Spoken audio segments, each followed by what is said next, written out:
বলছেন যে তিনি যে দায়িত্বগুলো নিয়েছিলেন সেই দায়িত্বগুলো এপ্রিল মাসের মধ্যে তিনি আগে শেষ করবেন। আদৌ কি এটা সম্ভব হবে, বা সেটা তিনি কি আদৌ চান? যে কথাগুলো এর মধ্যে থেকে স্বাভাবিকভাবেই উঠে আসছে। না, এগুলো উনি যে কথাগুলো বললেন, উনি আর একটা কথা বলছেন যে উনি জুলাই সনদ তৈরি করবেন। এটা জুলাই সনদ না, এটা হচ্ছে সন্ত্রাসী সনদ। এই ন্যাশনাল ইন্টারন্যাশনাল কনস্পিরেসির মাধ্যমে 5ই অগস্ট সংগঠিত হয়েছে। তো এটাকে আমরা কোনো অবস্থাতে অভ্যুত্থান কেউ বলে না, পৃথিবীর কেউ বলে না। উনি কিন্তু সেখানে আজও সেখানে রয়ে গেছেন।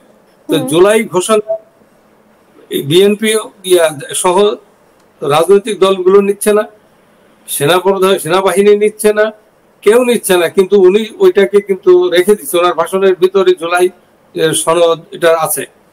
তো এখন যে উনি কথাগুলো বলছে একদম হুবহু মিথ্যা কথা বলছেন, যে উনি ফ্রি ফেয়ার ক্রেডিবল ইলেকশন, উনি জাপানি গিয়ে বলছে শুধু একটা দল নির্বাচন চায়, আর কেউ চায় না। এই মিথ্যা কথাটা উনি বলে আসছেন, যেখানে বিএনপি সহ 32টা দল একসাথে একযোগে নির্বাচনের কথা বলছে, এবং তা 16ই ডিসেম্বর মানে ডিসেম্বর মাসেই তারা পরিষ্কার ভাবে বলে দিয়েছে। ডিসেম্বর মাসে অসুবিধা কোথায় এটা তাই জিজ্ঞেস করছে তাকে, তার সাথে বৈঠককালে, তার তো কোনো উত্তর দেয়নি। এই যে কথাগুলো যে সে ফ্রি ফেয়ার ক্রেডিবল, শুধু জামাত আর জঙ্গিরা তাকে, তার সাথে যারা আছে এরা ইলেকশন করলেই উনি মনে করেন যে এটা ফ্রি ফেয়ার ক্রেডিবল হবে। তো এটা তো ওনার বিভিন্ন কথাতেই বোঝা গেছে, ওনার কার্যকলাপে বোঝা গেছে ওনার যেটা দায়িত্ব না উনি সেটা করছেন। কিন্তু সেক্ষেত্রে এপ্রিল মাসটাকেই কেন তিনি বেছে নিলেন? কি রয়েছে এপ্রিল মাসে? উনি যারা সাধারণ মানুষ যেটা চাচ্ছে সেটাকে নেগেট করলেন। এপ্রিল মাস একটা, তাও তো ডেট দেননি। যদি বলতো যে 2 তারিখে, 3 তারিখ, 5 তারিখ, 10 তারিখ বা 15 তারিখ, তারিখ তো ঘোষণা করেনি। উনি তারিখ ঘোষণা করলে অসুবিধা কি ছিল? ভাষণ দেওয়ার আগেই তো চিফ ইলেকশন কমিশনারের সাথে কথা বলে সেখানে এসে উনি বলতে পারতেন যে এরকম একটা টেন্টেটিভ ডেট আমরা বলছি, এটা চিফ ইলেকশন কমিশনার কনফার্ম করবে, আমি আশা করি তারা এটা পারবে করতে, আমরা লেট আস সি, এটা বলতে পারেন। তা বলেন নি, উনি কোনো ডেট দেননি। উনি এপ্রিলের মাঝামাঝি কোনো এক সময় নির্বাচন হবে, নির্বাচনের রোড ম্যাপ এখনো কিভাবে হবে, কেমনে হবে, এর ফান্ড কোথায়, কিভাবে, এগুলো কিচ্ছু কিন্তু উনি এখনো কোনো কিছু সিদ্ধান্ত নেননি। উনি চাচ্ছেন যে যেহেতু সকল দল নির্বাচন চাচ্ছে ডিসেম্বরে, সেনাপ্রধান চাচ্ছেন ডিসেম্বরে, সেনাপ্রধান সেনাবাহিনী চাচ্ছে, উনি ওইটাকে নেগেট করে, ওইটাকে উনি চ্যালেঞ্জ করে উনি এখান থেকে সরে দাঁড়ালেন। তো এটার অর্থই হচ্ছে উনি আবারও ষড়যন্ত্রে আছেন। আর যখন উনি জুলাই সনদ আন্দোলনের সনদ তৈরি করবেন বলছেন, এই সনদটাই হচ্ছে সন্ত্রাসী সনদ। এটা জুলাই সনদ, সন্ত্রাসী সনদ উনি যখন দিবেন তার মানে হচ্ছে উনি জঙ্গি জিহাদি জামাতের নেতৃত্বে উনি যুদ্ধ করবেন। জামাত তো বলছে যে ওদের 25 লক্ষ ক্যাডার বাহিনী আছে সারা বাংলাদেশে, আর্ম ক্যাডার। তো সেই দিক দিয়ে উনি তো নিশ্চয়ই এগুলোতে উৎসাহিত হয়েছেন। জামাত, এখন তো উনি পুরো জামাতের নেতা হিসেবে আমিরের মতো কাজ করছেন। তো কোনো অবস্থাতেই তার কথা বিশ্বাস করা যায় না। এটা তো বিএনপিও তো আউটরাইট রিজেক্ট করে দিছে তার, এটা যে বলা হয়েছে যে ডিসেম্বরে ইলেকশন হতে হবে। তো এটা মানে কি, উনি কিন্তু সরাসরি দ্বন্দ্বে লিপ্ত হলেন। কাদের সাথে? রাজনৈতিক দলগুলোর সাথে যারা নির্বাচন করবে, কাদের সাথে? সেনাবাহিনী, সেনাপ্রধান, সেনাবাহিনী, তারা উনাকে বসাইছেন এখানে। তো এই বক্তব্যটাতে একেবারে ক্লিয়ার, সচেতন মানুষ, রাজনৈতিক সচেতন মানুষ একেবারে ক্লিয়ার যে উনি নতুন ষড়যন্ত্রে লিপ্ত হয়েছে। একেবারে অবশ্যই আপনি আমাদের সঙ্গে থাকুন। তবে এর পাশাপাশি চলে আসছে আরো একটা কথা, আওয়ামী লীগের কথা, হাসিনার কথা।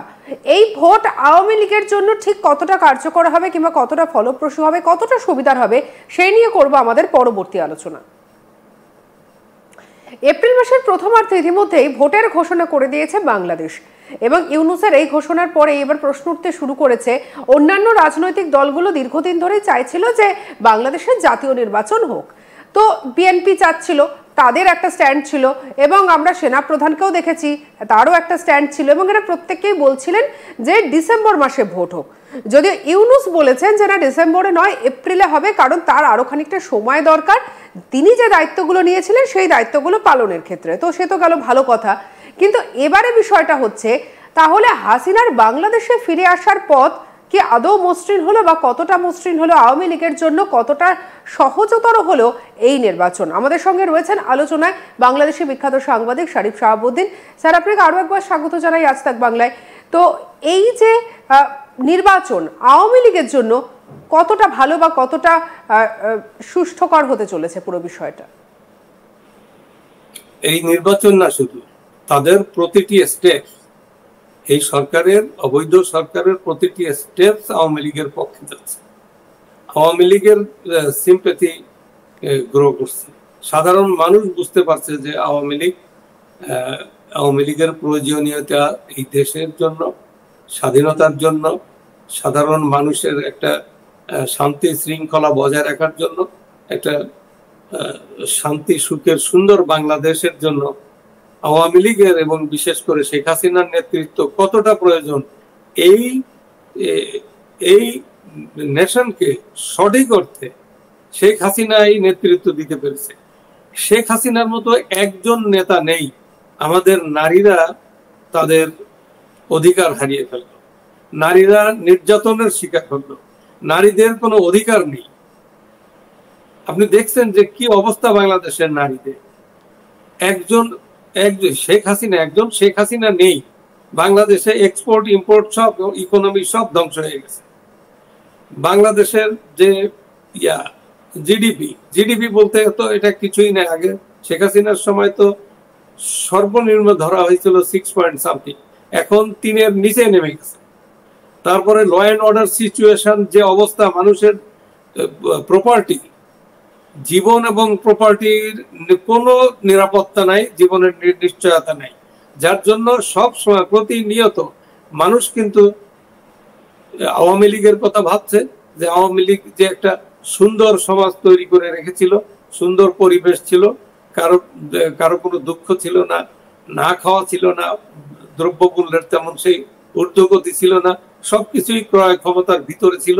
ল অ্যান্ড অর্ডার সিচুয়েশন একমাত্র পিন ড্রপ ছিল। সে এই ধরনের মব কালচার কখনোই ছিল না শেখ হাসিনার সময়। তারপরে এই ধরনের চাঁদাবাজি, দেশব্যাপী চাঁদাবাজি শুরু হয়ে গেছে।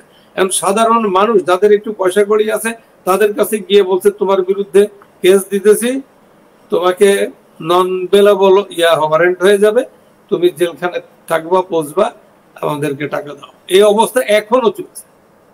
তো যার জন্য মানুষ যে অত্যাচার অনাচারের শিকার, সেই মানুষ কিন্তু একেবারে কায়মনোবাক্যে প্রার্থনা করছে যে শেখ হাসিনার সরকার আবার আসুক।